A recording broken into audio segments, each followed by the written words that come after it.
All right, what is going on, guys? So today we are reviewing the Galaxy S20 Ultra, oh, fingerprint, versus the Galaxy Note 20 Ultra.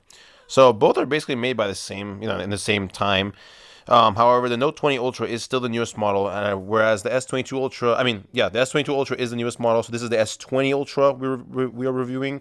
Now, as for specs wise, they're almost identical for the S20 Ultra series, but the Note here, it really honestly blew me away seeing how the screen just appears brighter. I believe it has a few hundred more nits in the screen, and I believe the pixels are more rich, which I thought was supposed to be the same because they're both from the Ultra lineup, but I guess I was wrong. It's like buying a BMW 3 or 5 series and getting the M package. Obviously, it's gonna have some big differences, right? So it looks like it's the same thing here, and I have to say I freaking love the back of the Note 20 Ultra. It is so like high class, upper, what's the word, like upscale feeling, really nice, shiny, glassy type of vibe, kind of like marble flooring or like marble granite countertops, if you know what I mean. um so oh my god, I know that was one handful of a description. Sorry about that, guys. I'm just really excited about making this video because I just was so blown away by getting the Note 20. They both boast a 120 hertz screen refresh rate. And they both almost have the same types of specs. I believe they have the same graphics cards, the Adreno. Oh boy, I did not do my research that much for this one. Was it 660? This guy, the S20 Ultra, has a Snapdragon 860, I believe. And because I know the latest one right now is a Snapdragon 888 or the 888 Plus, which is on this phone that I'm recording. My Black Shark 4 Pro actually has right now, which is also a great phone, but I gotta make that in a separate video. But he's the guy recording these Galaxies right now. And the Galaxy Note 20 Ultra has a 6.9-inch display, whereas the S20 Ultra has a 6.7-inch display. Although I could be wrong about that too. Crap. Don't say that on the video, genius. Anyway, I've read so many specs on these phones that sometimes I feel like I second guess myself. I believe this one also has a 6.9-inch display actually as well, because I remember I got the S20 Plus for a short time, and it was saying it had a 6.7-inch. You know what? Why don't we just Google it in the phone that I'm reviewing? Okay, microphone. Galaxy S20 Ultra size. Galaxy. Oh crap! I did not put Wi-Fi on the Note yet. It's not activated. All right, one second, guys. We will confirm this. But I am saying it has a 6.9-inch display. Galaxy S20 Ultra display size. I have 6.9. There you go. That you see, kids. That's why you never second guess yourselves. Trust yourself. Anyway, so as I was saying, these phones are both great, but I feel like the S20 Note it just feels like the screen is smoother, even though they both say 120 hertz. I don't know what it is. I guess because the screen looks more crisp, that's how it kind of appears to my eye. But if you definitely like if you want a nice movie experience or cartoon and anime experience, especially, just get the Note 20 Ultra. I'm not sure if the regular Note, they have very identical specs. It's just mostly a little bit of battery size, the milliamps, and the screen size. So those are probably the most, I would say, main differences. Otherwise, they're the same phone. It's on the same line. The Ultra is just supposed to be a slightly boosted up, upgraded version. Also, I believe this phone has 12 gigs of RAM, and the regular Note has 8 gigs of RAM. Which honestly, even nowadays, 8 gigs is plenty for any mobile computing. Unless you can be doing some insane stuff. I don't know if you want to try any kind of development or coding on your phone. If you want to try any kind of crypto mining on your phone, which I really wouldn't recommend. You can do it, but it's probably not going to be profitable anyway. Plus, there's apps that allow you to earn crypto doing easier stuff, more fun things. I'll get into that in a different video. But if I haven't already.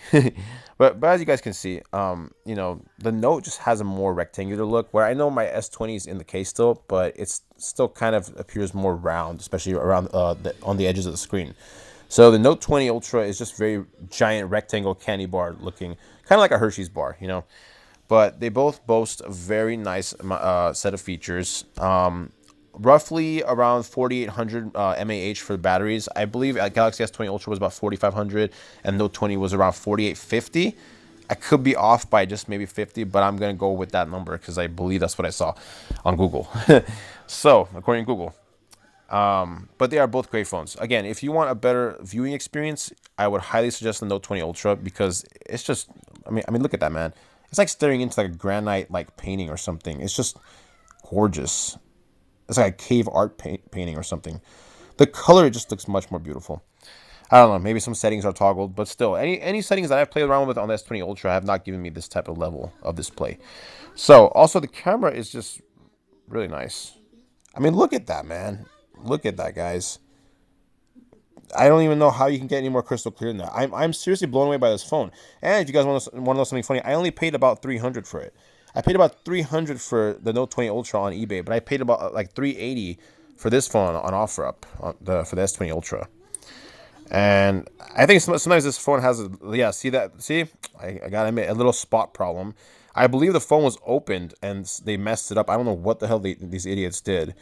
So that's on me for not checking the camera. I just checked the SIM card. That's all I was kind of concerned with. I just wanted to make sure it connects and works. I really didn't think the camera would have this type of problems. I don't know what these morons did.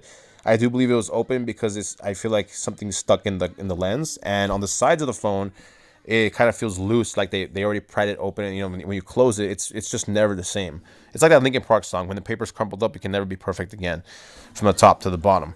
Like quite like literally, from the top to the bottom, it can never be perfect again. So thank you, Mike Shinoda, Chester Bennington, R.I.P. You're the best. Linkin Park for life. Rock on, baby.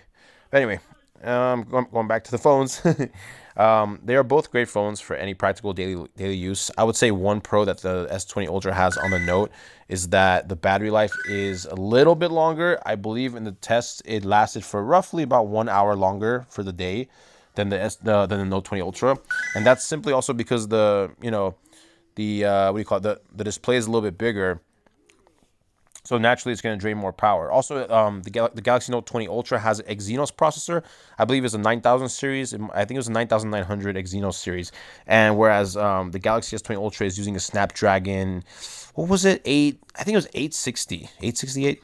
I think it was just 860 Snapdragon, which is still a top Snapdragon processor for a flagship phone for these guys. But they do have the Snapdragon 888 and the 888 Plus for mostly gaming phones. Again, like the one I'm recording on, like the Black Shark 4 Pro, the Asus ROG 5, the Lenovo Legion, whatever, and so on and so on. The Red Magic Nubia, which it really looks like a beautiful phone, but I have not tried it out yet. Maybe in a later video, I'll check that one out.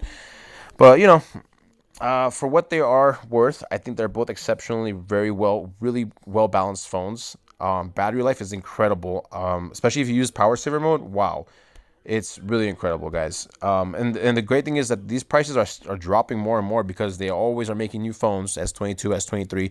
So really, I would say the best bang for your buck right now is the S20 Note Ultra, because it is the latest phone and the best one in the Note series, in the Note lineup.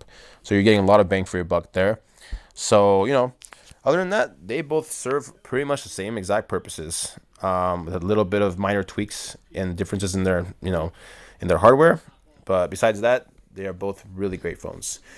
Anyway, as always, guys, thank you so much for watching. If you find this video helpful, please comment down below. And if you guys want me to make more of these videos, let me know. Comment down below. I'll be more than happy to do so. And as always, you're very welcome. Thank you so much. And until next time, guys, stay safe, stay well, stay warm. Bye-bye.